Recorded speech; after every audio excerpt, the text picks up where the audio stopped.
Entendes o que estás lendo? O podcast que te leva através das páginas da Bíblia. Livro por livro. Capítulo por capítulo.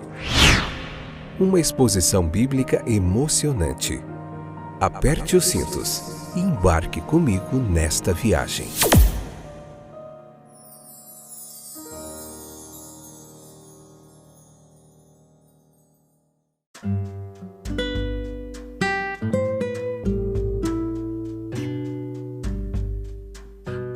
Olá, meus queridos companheiros de viagem através das páginas da Bíblia. Eu sou o Fábio e esse é mais um episódio do podcast Entendes o que estás lendo. Hoje vamos ver Mateus capítulo 3, parte 2. Nós já vimos a parte 1. Estamos falando bastante sobre João Batista nesses episódios. A gente traz aqui para você muita bagagem teológica de muitos anos, de aprendizado de ensino do texto bíblico, para a gente fazer uma interpretação aqui histórico-gramatical, uma exegese clara, objetiva do texto bíblico, para que a gente possa aprender mais sobre o contexto, o texto, o autor, a época, a mensagem e trazer isso para os dias de hoje, o que nós podemos aprender com isso, tá bom? Então tudo isso é importante para a gente aprender mais do texto bíblico. No capítulo 3, na parte 2, nós vamos ver a missão da pregação, falando de João Batista sobre essa pregação dele, né? Episódio 584, 8ª temporada. Vamos ver o livro de Mateus capítulo por capítulo. Você não pode perder nenhum episódio. Muita coisa legal, interessante de aprendizado pra gente, tá bom? Então, João Batista estava pregando no deserto da Judéia. Isso fica claro pra gente no texto bíblico. João não se apresentava como um professor, assim, ensinando calmamente. Ele era um pregador eloquente, precisamente, no próprio sentido da palavra. Esse é o termo usado no Antigo Testamento para o trabalho de testemunho dos profetas, pregação. Há um lugar distinto, a gente pode separar um pregador de um professor. Normalmente eles têm dons um pouco diferentes, mas eles também podem ser combinados num só homem. Os processos de pregação e ensino podem seguir juntos. O pregador, ele é apenas o agente, o meio, o canal, o instrumento pelo meio do qual a mensagem é transmitida. Portanto, João chama a si mesmo de voz, porque o que ele disse era o mais importante. Esta é a ideia do profeta, que foi o meio através do qual a mensagem de Deus foi levada às mentes dos homens. É essencial para todo pregador que ele tenha algo a proclamar. Portanto, o que os pregadores cristãos eles pregam é chamado de evangelho ou boas novas. Compare a expressão usada pelos profetas quando eles diziam no Antigo Testamento: olha, a palavra de Deus veio a mim dizendo. Um pregador, ele proclama não o que pensa, mas o que sabe, o que ele entende com a verdade que Deus lhe deu para declarar. Aqueles que ouvem, eles devem sentir-se convencidos da autoridade do mensageiro. Não a autoridade que venha surgir especificamente do seu cargo, mas da evidência de que ele detém uma missão, uma chamada e tem uma mensagem. Havia evidências de que a Judéia estava em uma condição moral muito baixa quando João Batista apareceu.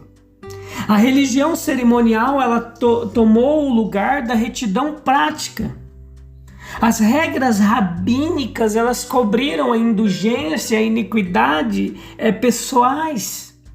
O luxo desmedido ele dominou os ricos e a inquietação ela levou o crime entre as massas. Essa era a realidade social de João Batista. Foi uma época em que era necessária uma reforma moral. E João foi, antes de tudo, um reformador nacional. O que João procurava era o arrependimento nacional, a mudança de mentalidade da nação. Lembra da pregação de Jonas em Nínive? Era a mesma mensagem de arrependimento. Desse ponto de vista, a obra de João ela pode ser efetivamente comparada com a dos antigos profetas. Por exemplo, Elias, que foram essencialmente reformadores nacionais. O que mais? Aqueles antigos profetas, eles exigiam um arrependimento nacional como uma preparação para uma manifestação especial do poder libertador e restaurador de Deus. A revelação da graça ela não poderia vir a menos que os homens estivessem moralmente preparados para recebê-la. Assim, João defende que a manifestação messiânica ela está próxima às portas e deve haver prontidão para recebê-la. Ele preparava o caminho como costume oriental de exigir que as estradas fossem reparadas quando um rei vinha visitar um distrito. Pensamos e avaliamos tão constantemente o que um homem faz ou diz que corremos o risco de pensar que o poder de um homem é exclusivamente a sua atividade, o que ele faz. E é provável que muitas vezes nós nos divorciamos do caráter e do trabalho e digamos, olha, não importa o que um homem seja em particular, para que ele se saia bem publicamente, esse é um grande erro. O fato é que o próprio homem faz mais do que a atividade do homem. Ele é mais do que o que ele faz. O que ele é mais importante do que o que ele faz. A sua influência inconsciente é mais eficaz que a consciente. Aqui está o ministério das palavras e obras de um homem, mas há também o ministério mais penetrante do próprio homem. Se João Batista não tivesse dito nada, ele teria pregado o arrependimento pelas suas roupas e pela sua comida. Seria uma pregação sem mensagem. Isso imprime em nós o dever de fazer de nossas roupas, de nossa vida, de nossos hábitos, uma simples expressão de nós mesmos. Foi exatamente isso que João fez. Ele colocou seus hábitos diários num severo controle, domínio próprio, reduziu suas roupas e comidas aos limites mais estreitos. E isso porque ele estabeleceu inteligentemente um objetivo preciso e decidiu fazê-lo aptidão segura para atingir esse objetivo. Impressione a verdade de que um homem nunca é o seu verdadeiro eu enquanto permite que sua influência pessoal seja um mero acidente. Acontece que a maioria dos homens simplesmente são influenciados. Homens nobres decidem influenciar, decidem como irão influenciar. Quando Batista iniciou a sua missão, a nação judaica estava num lamentável estado de degeneração completa. Em conexão com seu ministério, houve um notável reavivamento da religião. João ele pregou o arrependimento para a remissão dos pecados. Ele insistiu que o verdadeiro arrependimento terá frutos. João também pregou a fé em Jesus como Cristo. No texto ele falou dele como vindo, depois ele o apontou pessoalmente. Essa é uma grande pregação que leva o pecador a um relacionamento pessoal com seu Salvador. João ele também pregou a santidade. O seu batismo foi uma purificação cerimonial, da qual o batismo conferido por Jesus é o complemento espiritual. O batismo de João foi com água que lava a superfície, o de Cristo foi com fogo. A regeneração da água ela é externa e cerimonial. A do Espírito Santo é interna e espiritual. Alguns tiveram verdadeira convicção, eles confessaram seus pecados, ou seja, levaram-nos para casa. Com estes no todo ou em parte sobre Deus ou sobre o homem. Aqueles que assim receberam o batismo de João foram preparados para se tornarem discípulos de Jesus. Alguns vieram porque seus vizinhos vieram. Destes, alguns se tornaram verdadeiros discípulos. Outros voltaram quando a agitação da multidão diminuiu. Alguns vieram de políticas egoístas, formando concepções do reino vindouro adequadas às suas afeições, grosseiras, pessoais, carnais. Eles pensaram que isso poderia lhes oferecer vantagens de distinção civil ou social. Ao descobrirem a natureza espiritual do reino, eles ficaram ofendidos. Tal era a maioria dos fariseus. Ainda existem aqueles que se juntam às igrejas para fins mundanos. Quando diz aqui, confessando seus pecados, no texto, que era a intenção de João Batista levar eles ao arrependimento, a confessar os seus pecados, nós poderíamos citar 2 casos que levam os homens nas comunidades à confissão de pecados particulares, na presença de seus semelhantes, diante de Deus e diante dos homens. O arrependimento, como mero sentimento, ele não tem valor. Se for mais que sentimento, ele ganhará 2 formas de expressão. Primeiro, o reconhecimento do pecado. E segundo, se afastar do pecado, de agora em diante. O valor do arrependimento, que encontra expressão na confissão, é exibido de forma muito marcante por Paulo. Em 2 Coríntios 7,11, nós lemos assim: vejam o que a tristeza que vem de Deus produziu em vocês. Trouxe dedicação, defesa de suas ações, indignação, temor, desejo de me ver, zelo e prontidão em punir a injustiça. Vocês mostraram que fizeram todo o necessário para corrigir a situação. O ponto especial que pode ser aberto e ilustrado é que a confissão assegura pensamentos e sentimentos pessoais. Se um homem realmente confessa, ele deve ter conseguido um verdadeiro autocontrole. Uma religião de mera associação não vale a pena. No entanto, essa é a religião que muitos têm. Não contém nenhuma confissão, exceto a repetição pouco inteligente e semelhante a um papagaio, de uma forma. Uma verdadeira religião, ela tem como um dos seus primeiros sinais a confissão. Porque assim que um homem começa a pensar, ele fica insatisfeito consigo mesmo e descobre o que quer, e esse é o caminho para obter alívio. João, ele vê um grande perigo. Sua pregação é imensamente popular. Até mesmo os insinceros são atraídos pela sua oratória, a sua eloquência estimulante. É apreciada também por muitos que se recusam a obedecer às suas ideias.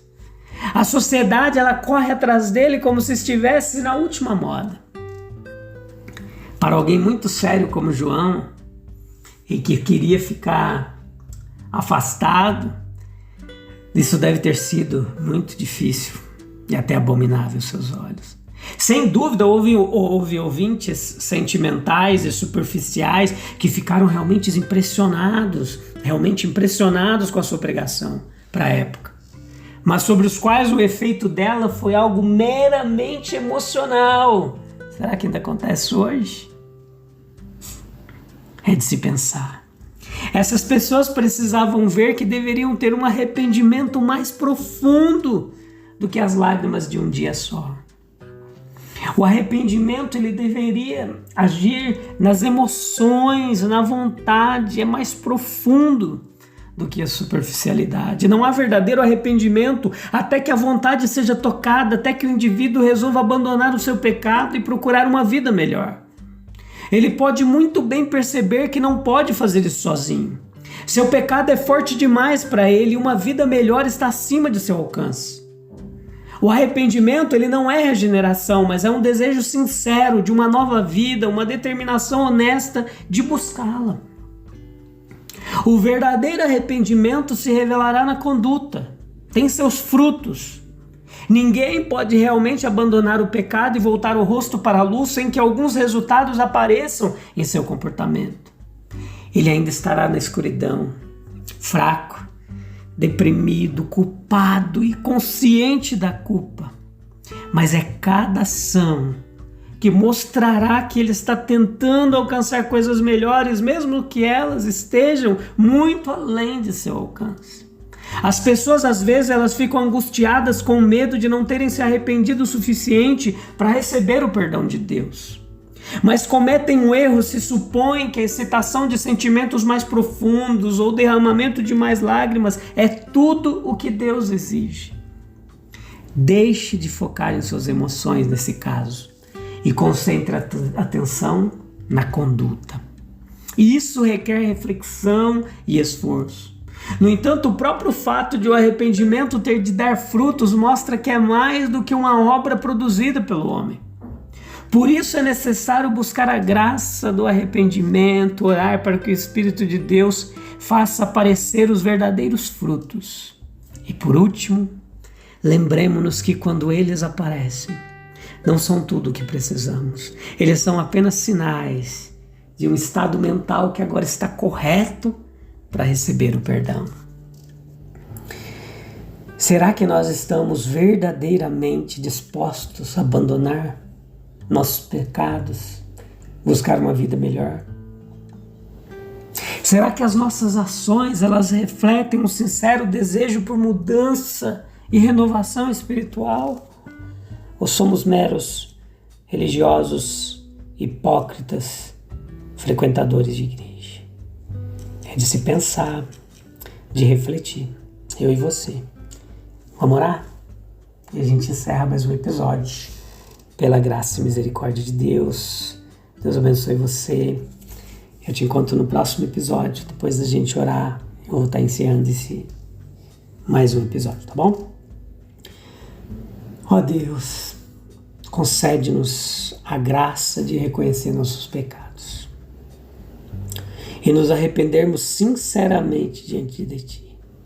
Ajuda-nos a não apenas expressar remorso superficialmente, mas a buscar uma transformação genuína de coração e mente. Fortaleça-nos para que nossas ações reflitam verdadeiramente um compromisso com a vida de retidão e santidade. Que o Teu Espírito Santo nos guie, nos capacite a viver de acordo com a Tua vontade. Amém, amém e amém.